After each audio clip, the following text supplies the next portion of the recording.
ನಮಸ್ಕಾರ, ವಿವಾ ನ್ಯೂಸ್ಗೆ ಸ್ವಾಗತ. ಇದು ನಿಮ್ಮ ಪ್ರೀತಿಯ ಸುದ್ದಿಗಳ ಡಬ್ಬಿ.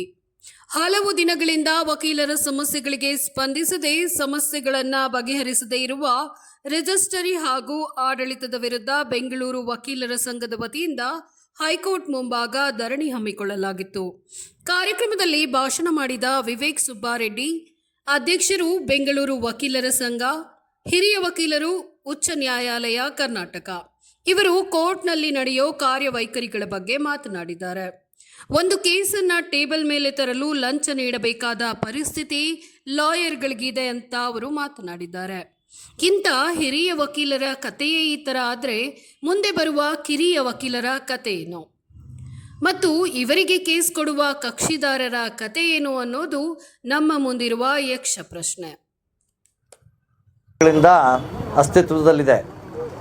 ಈ ಒಂದು ವಕೀಲರ ಸಂಘಕ್ಕೆ ನಾವು ಮಾನ್ಯ ಮುಖ್ಯ ನ್ಯಾಯಮೂರ್ತಿಗಳಲ್ಲಿ ಇಟ್ಟಿರುವ ಬೇಡಿಕೆಗಳು ಬಹಳ ಮೂಲ ಸೌಕರ್ಯವನ್ನು ಕಲ್ಪಿಸಿಕೊಳ್ಳುವಂತಹ ಬೇಡಿಕೆಗಳು ಹಾಗೂ ಸುಲಭವಾಗಿ ನೀಡಬಲ್ಲಂತಹ ಬೇಡಿಕೆಗಳು. ಪೆಂಡಿಂಗ್ನಲ್ಲಿ ಇಮಿಡಿಯೇಟಾಗಿ ನೀವು ಕೇಸಸ್ನ ಪೋಸ್ಟಿಂಗ್ ಮಾಡೋಂಗೆ ಮಾಡಿ ಅಂತ ಕೇಳೋದ್ರಲ್ಲಿ ತಪ್ಪಿದೆಯಾ? ಪೆಂಡಿಂಗ್ನಲ್ಲಿ ನಾವು ಎಷ್ಟು ಹಣ ಕೊಟ್ಟು ಕೇಸ್ನ ಪೋಸ್ಟ್ ಮಾಡಬೇಕು ಅನ್ನೋ ಪರಿಸ್ಥಿತಿ ಇದೆ ರಿಜಿಸ್ಟ್ರಿನಲ್ಲಿ. ಇದನ್ನು ನಿವಾರಿಸಬೇಕು, ಸರಿಪಡಿಸಬೇಕು ಅಂತ ಕೇಳಿದ್ರೆ ನಮಗೆ ಯಾವ ಸ್ಪಂದನೆಯೂ ಬರ್ತಾ ಇಲ್ಲ. ಅದೇ ರೀತಿ ಸ್ನೇಹಿತರೆ, ನಮಗೆ ಸ್ಕ್ರೂಟಿನಿನಲ್ಲಿ ಇಲ್ಲದೇ ಇರೋ ಅಬ್ಜೆಕ್ಷನ್ಗಳನ್ನು ಹಾಕ್ತಾರೆ, ಕೇಸ್ಗಳು ಪೋಸ್ಟೇ ಆಗಲ್ಲ. ಅದನ್ನು ಸಹ ನಿವಾರಿಸಿ ಅಂತ ಕೇಳಿದ್ರೆ ಅದಕ್ಕೆ ಬಗೆಹರಿಸುವಂತಹ ಒಂದು ವ್ಯವಧಾನ, ಒಂದು ವ್ಯವಸ್ಥೆ ಇವತ್ತವರೆಗೂ ಸಿಕ್ಕಿಲ್ಲ. ಮ್ಯಾಜಿಸ್ಟ್ರೇಟ್ ಕೋರ್ಟ್ನಲ್ಲಿ 7 ಅಂತಸ್ತಿನ ಹೊಸ ಬಿಲ್ಡಿಂಗ್ ಕಟ್ಟಿದ್ರು. ದಯವಿಟ್ಟು ನೆನೆಸ್ಕೊಳ್ಳಿ, 28 ಕೋರ್ಟ್ ಹಾಲು ಆ ಹೊಸ ಅಂತಸ್ತಿನ ಬಿಲ್ಡಿಂಗ್, 7 ಅಂತಸ್ತಿನ ಬಿಲ್ಡಿಂಗ್ನಲ್ಲಿ ಒಂದೇ ಒಂದು ಲಿಫ್ಟ್ ಕೊಟ್ಟಿದ್ದಾರೆ. ಇನ್ನೊಂದು ಲಿಫ್ಟು ಜಡ್ಜ್ಗಳಿಗಾಗಿ ಸೀಮಿತವಾಗಿ ಇಟ್ಟಿದ್ದಾರೆ, ಮೀಸಲಿಟ್ಟಿದ್ದಾರೆ.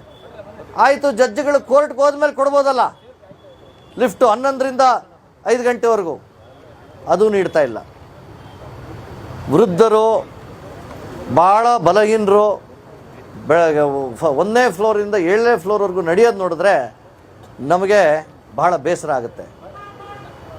ಅದೇ ರೀತಿ ಮ್ಯಾಜಿಸ್ಟ್ರೇಟ್ ಕೋರ್ಟ್ನಲ್ಲಿ ಸ್ಕೈ ವಾಕ್ ಇದೆ. ಆ ಸ್ಕೈ ವಾಕ್ನ ಕನೆಕ್ಟ್ ಮಾಡೋದಕ್ಕೆ ಒಂದು ಪ್ಯಾಸೇಜ್ ಬೇಕು.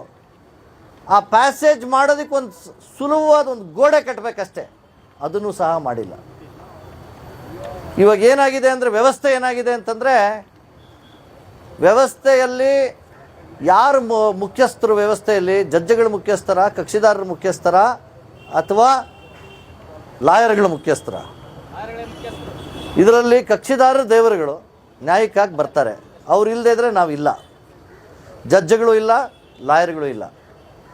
ಆದರೆ ಒಬ್ಬ ಜಡ್ಜ್ ಮನೆಯಲ್ಲಿ ಏನಾನ ಆದರೆ, ಅವ್ರ ಆಫೀಸ್ನಲ್ಲಿ ಏನಾನ ಆದರೆ, ಏನಾನ ರಿಪೇರಿ ಕೆಲಸ ಇದ್ದರೆ ಎಂಟೈರ್ PWD ಧಾವಿಸ್ತಾರೆ, ಸರ್ ಏನು ಮಾಡಬೇಕು ಅಂತ. ಆದರೆ ಸಾಮಾನ್ಯ ವಕೀಲರಿಗೆ ಆದಂಥ ನೋವುಗಳನ್ನು, ನಮ್ಮ ಸಮೂಹಕ್ಕಾಗಿರೋ ನೋವನ್ನು, ನಮ್ಮ ಸಮಾಜಕ್ಕಾಗಿರೋ ನೋವಿಗೆ ಯಾರೂ ಸ್ಪಂದನೆ ಮಾಡೋರೇ ಇಲ್ಲ. ಸೊ ಆದ್ದರಿಂದ ಸ್ನೇಹಿತರೆ, ಇದನ್ನು ಕೂಡಲೇ ನಿವಾರಿಸಬೇಕು ಅಂತ ನಾವು ಆಗ್ರಹಿಸ್ತಾ ಇದ್ದೀವಿ. ಅನೇಕ ಮನವಿಗಳು ಮಾಡಿದ್ವಿ, ಆದರೆ ಯಾವ ಮನವಿಗೂ ಸ್ಪಂದನೆ ಇಲ್ಲ. ಏನು ಮಾಡಬೇಕು ನಾವು? ಅಂಥ ಸಮಯದಲ್ಲಿ ಈ ಥರ ಧರಣಿ ಕೂತ್ಕೊಳ್ಳೋದೇ ನಮಗೆ ಬೇರೆ ದಾರಿ ಇಲ್ಲದಂತಹ ಒಂದು ಪರಿಹಾರ. ಈ ಹೋರಾಟ ಮಾರ್ಗದಲ್ಲಿ ಹೋದರೆ ಏನೋ ಮಾಡ್ತಾರೇನೋ ಅಂತ ನಾವು ನೋಡೋಣ. ಇದಲ್ದಿರ ನಮ್ಮ ವಕೀಲರ ಒಂದು ಘನತೆ, ಗೌರವ, ನ್ಯಾಯಮೂರ್ತಿಗಳಾದ DK ಸಿಂಗ್ ಅವರು ನಮಗೆ ನೀಡ್ತಾ ಇರುವಂಥ ಅಪಾರವಾದ ಗೌರವವನ್ನು ನಾವು ನೆನೆಸ್ಬೇಕು. ವಕೀಲರಂದರೆ ಅವರು ಭಾಳ ಗೌರವ ಇಲ್ಲದಿರೋ ಒಂದು ಮನೋಭಾವ ಏನಿದೆ, ಅದು ನಿಜವಾಗಿಯೂ ಸಹ ನಮಗೆಲ್ರಿಗೂ ಒಂದು ಆತಂಕವನ್ನು ಸೃಷ್ಟಿ ಮಾಡಿದೆ. ಯುವ ವಕೀಲರು ಅವ್ರ ಮುಂದೆ ಹೋಗದೇ ಇರೋವಂಥ ಒಂದು ಪರಿಸ್ಥಿತಿ ಸೃಷ್ಟಿಯಾಗಿದೆ. ಇದನ್ನೂ ಸಹ ಬಗೆಹರಿಸಬೇಕು, ಇದಕ್ಕೂ ಸಹ ಪರಿಹಾರ ಬೇಕು ಅಂತ ನಾವು ಕೇಳ್ಕೊತಾ ಇದ್ದೀವಿ. ದಯವಿಟ್ಟು ನಾವೆಲ್ಲರೂ ಇವತ್ತು ಈ ಒಂದು ಧರಣಿಯಲ್ಲಿ ಪಾಲ್ಗೊಂಡು ಈ ಬೇಡಿಕೆಗಳಿಗಾಗಿ ಒಂದು ಹೋರಾಟ ಮಾಡೋಣ.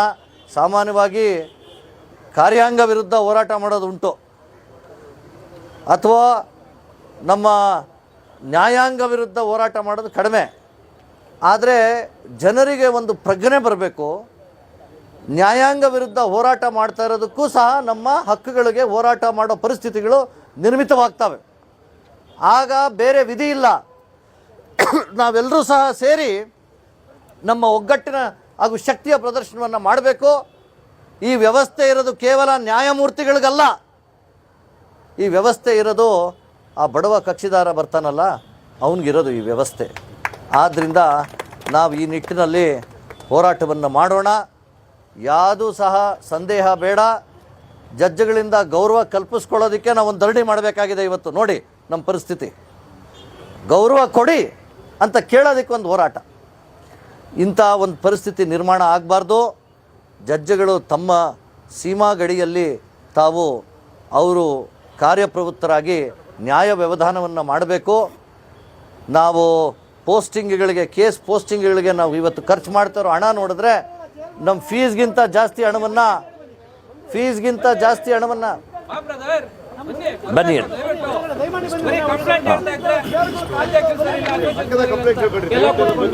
ಫೀಸ್ಗಿಂತ ಜಾಸ್ತಿ ನಾವು ಕೇಸ್ ಪೋಸ್ಟಿಂಗ್ಗೆ ಖರ್ಚು ಮಾಡ್ತಾ ಇದ್ದೀವಿ. ಪಾಪ ಡೆಲ್ಲಿಯಿಂದ ಬಂದಿರೋ ಚೀಫ್ ಜಸ್ಟಿಸ್ ಗೊತ್ತಾಗಲ್ಲ. ಯಾಕೆಂದರೆ ಕ್ಯಾಪಿಟಲ್ ಸಿಟಿನಲ್ಲಿ ಅಲ್ಲಿರೋ ಹೈಕೋರ್ಟ್ಗಳೇ ಬೇರೆ. ಎಂಟೈರ್ ಡೆಲ್ಲಿ ಸ್ಟೇಟೇ ಅರ್ಬನ್ ಏರಿಯಾ. ನಾವು ನಮ್ಮ ಕರ್ನಾಟಕದಲ್ಲಿರುವಂಥ ಗ್ರಾಮಾಂತರ ಭಾಗದ ಕಷ್ಟಗಳು, ಅಲ್ಲಿರುವಂಥ ಸಮಸ್ಯೆಗಳು, ಅಲ್ಲಿರುವ ಕಕ್ಷಿದಾರರು, ರೈತರು ಬಂದು ಕೋರ್ಟ್ಗೆ ನ್ಯಾಯಕ್ಕಾಗಿ ಕಾಯ್ತಾ ಇದ್ದಾರೆ. ಆ ಅರಿವು ನಮ್ಮ ಚೀಫ್ ಜಸ್ಟಿಸ್ಗೆ ಬರಬೇಕು. ಒಳ್ಳೆಯವರು ಆದರೆ ನಮಗೆ ಕೆಲಸ ಆಗಬೇಕು. ಆದ್ದರಿಂದ ಸ್ನೇಹಿತರೆ, ನಾವೆಲ್ಲರೂ ಸಹ ಸೇರಿ ಈ ಒಂದು ಹೋರಾಟದಲ್ಲಿ ಪಾಲ್ಗೊಳ್ಳೋಣ. ಭಾಳಷ್ಟು ದಿನ ಸಂಯಮದಿಂದ ಕಾತಿದ್ದೀವಿ ನಾವು. ಬದಲಾವಣೆ ಆಗುತ್ತೆ, ಚೇಂಜಸ್ ಬರುತ್ತೆ ಅಂತ. ಮೇ ಹಾಲ್ನಲ್ಲಿ ಒಂದು ಪೋಸ್ಟ್ ಆಫೀಸ್ ಕೇಳಿದ್ವಿ. ಮೇ ಹಾಲ್ನಲ್ಲಿ ಪೋಸ್ಟ್ ಆಫೀಸನ್ನು ಕಲ್ಪಿಸ್ಕೊಟ್ಟಿಲ್ಲ. ಅದಕ್ಕೆ ಅಪ್ರೂವಲ್ಲು ಇನ್ನೂ ಗೌರ್ಮೆಂಟ್ನಲ್ಲೇ ಇದೆ. ಅದರ ಜೊತೆಗೆ 15 ಮೇ ಹಾಲ್ನಲ್ಲಿ 100 ಮಹಿಳೆಯರು 15x15 ಕೊಠಡಿನಲ್ಲಿ ಇರಬೇಕಾಗಿರುವಂಥ ಪರಿಸ್ಥಿತಿ ಇದೆ. ಇದನ್ನು ಬಂದಿದ್ದ ತಕ್ಷಣ ಹೇಳಿದ್ವಿ. ಆದರೂ ಸಹ ಇದಕ್ಕೆ ಯಾವ ಪರಿಹಾರನೂ ಕೊಟ್ಟಿಲ್ಲ. ಆದ್ದರಿಂದ ಸ್ನೇಹಿತರೆ, ನಾವೆಲ್ಲರೂ ಸಹ ಸೇರಿ ಇವತ್ತು ಒಂದು ಒಳ್ಳೆಯ ಸಂಗತಿ ಏನಂತಂದರೆ, ಸಾಮಾನ್ಯವಾಗಿ ನ್ಯಾಯಾಂಗ ವಿರುದ್ಧ ಹೋರಾಟಕ್ಕೆ ವಕೀಲರು ಕಡಿಮೆ ಬರೋದು. ಆದರೆ ಇವತ್ತು ಅತ್ಯಧಿಕ ಶಕ್ತಿಯುತವಾದ ಒಂದು ಪ್ರದರ್ಶನವನ್ನು ಮಾಡಿದ್ದೀರಾ. ಇದೇ ಈ ಹೋರಾಟದ ಒಂದು ಕಿಚ್ಚು ಅಂತ ಹೇಳ್ಬೋದು. ಈ ಹೋರಾಟದ ಮೂಲಕ ನಾವು ಏನು ಹೇಳ್ಬೋದು ಅಂತಂದರೆ, ನಾವು ಪ್ರಸ್ತಾಪ ಮಾಡ್ತಾ ಇರೋವಂಥ ಏನು ನ್ಯೂನ್ಯತೆಗಳಿದೆ, ಏನು ಕಷ್ಟಗಳಿದೆ, ಸಮಸ್ಯೆಗಳಿದೆ, ಇದಕ್ಕೆ ಸ್ಪಂದನೆ ಬೇಕೇ ಬೇಕು ಅನ್ನುವ ಒಂದು ಪ್ರಶ್ನೆಯನ್ನು ಇವತ್ತು ನ್ಯಾಯಾಂಗಕ್ಕೆ ಕೇಳ್ತಾ ಇದ್ದೀವಿ. ಆದ್ದರಿಂದ ಸ್ನೇಹಿತರೆ, ನಾವೆಲ್ಲರೂ ಸಹ ಸೇರಿ ಇವತ್ತು 1:30ವರೆಗೂ ಕೂತ್ಕೊಂಡು ಈ ಒಂದು ಹೋರಾಟದಲ್ಲಿ ಪಾಲ್ಗೊಳ್ಳೋಣ. ಹಾಗೂ ಎಲ್ಲರೂ ಸಹ ಬಂದಿದ್ದಾರೆ. ಎಲ್ಲ ಯೂನಿಟ್ಗಳಿಂದ, ಹೈಕೋರ್ಟ್ ಯೂನಿಟ್ ಬಂದಿರೋರು, magistrate unit, Mayo Hall unit ಹಾಗೂ ಸಿಟಿ ಸಿವಿಲ್ ಯೂನಿಟ್ಟಿಂದ ಎಲ್ಲರೂ ಸಹ ವಕೀಲರು ಬಂದಿದ್ದಾರೆ.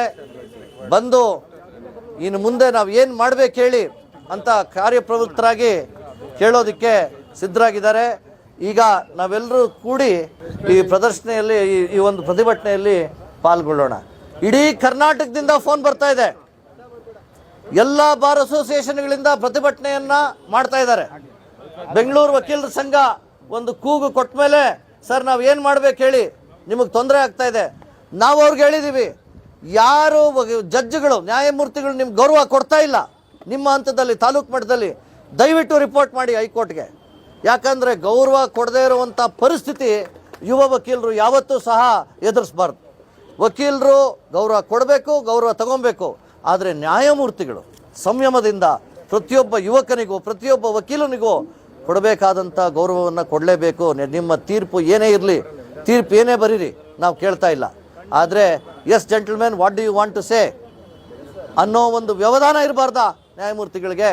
ಆದ್ದರಿಂದ ಇಡೀ ಕರ್ನಾಟಕ ಕೇಳ್ತಾ ಇದ್ದೀವಿ, ನಿಮ್ಮಲ್ಲಿ ಯಾವುದೇ ನ್ಯಾಯಾಧೀಶರು, ಗೌರವಾನ್ವಿತ ನ್ಯಾಯಾಧೀಶರು ನಿಮಗೆ ಒಂದು ಸರಿಯಾದ ಗೌರವವನ್ನು ಕೊಡ್ತಾ ಇಲ್ಲ ಅಂತಂದರೆ, ಹಠಾತ್ತಾಗಿ ವರ್ತಿಸ್ತಾ ಇದ್ದಾರೆ ಅಂತಂದರೆ, ದಯವಿಟ್ಟು ಇದನ್ನು ಹೈಕೋರ್ಟ್ಗೆ ರಿಪೋರ್ಟ್ ಮಾಡಿ, ಅಂಥ ನ್ಯಾಯಾಧೀಶರಿಗೆ ಎಚ್ಚರಿಸಿ, ಅವ್ರಿಗೆ ಹೇಳಿ ನಿಮಗೆ ರಿಪೋರ್ಟ್ ಮಾಡೋದಕ್ಕೆ ನಾವು ಒಂದು ವ್ಯವಸ್ಥೆಯನ್ನು ಅಲ್ಲಿ ಕಂಡುಕೊಂಡಿದ್ದೀವಿ, ನಾವು ನಿಮ್ಮನ್ನು ರಿಪೋರ್ಟ್ ಮಾಡಿ ತೆಗೆಸಾಕ್ತೀವಿ ಅಂತ ದಯವಿಟ್ಟು ಹೇಳಿ. ಇದನ್ನು ಈ ಹೋರಾಟಕ್ಕಾಗಿ ಆ ವಿಷಯಕ್ಕಾಗಿ ಈ ಹೋರಾಟವನ್ನು ಮಾಡ್ತಾಯಿದ್ದೀವಿ. ಸ್ನೇಹಿತರೆ, ಈಗ ಒಂದು ಕೂತ್ಕೊಂಡು ನಾವೆಲ್ಲರೂ ಸಹ ಎಲ್ಲರೂ ಕೆಳಗಡೆ ಕೂತ್ಕೊಂಡು ಪ್ರತಿಭಟನಾ ನಿರತರಾಗೋಣ. Thank you.